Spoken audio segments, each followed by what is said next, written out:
Well, the voice control didn't work in all that wind.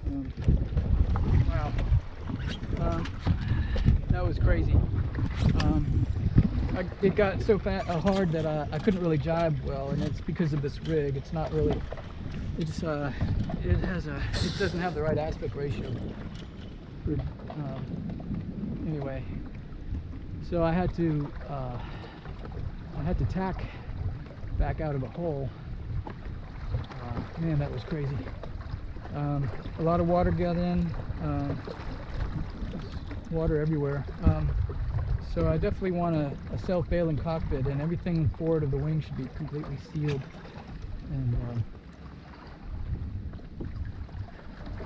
but man, that was crazy. I wonder what the top speed was. I have a feeling it was above 12 knots. Okay, here's a post sail assessment of performance. The boat took on water. There was a lot of spray in the front. Water got actually into these holes. So there's water in there.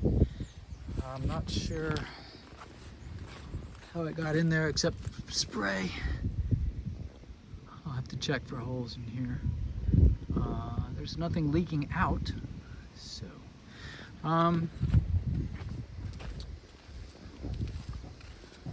when the boat took on water, some water was hitting here and creating more spray, so that's a little bit lower than it should be. It should have a ramp in the front so it doesn't hit there.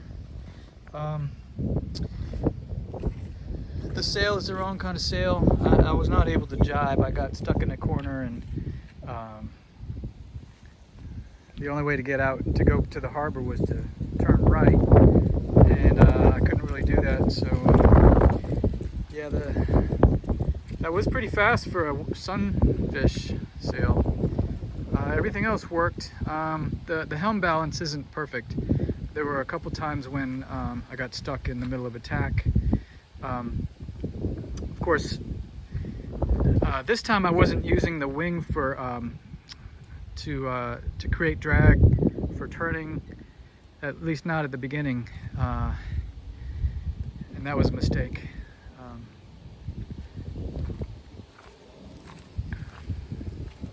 I'm not sure how that happened. There's a crack here. Gosh, that's crazy. Wow, that was a lot of force on that dagger board. Well, I guess this was a good idea to add that. It would have broken even more.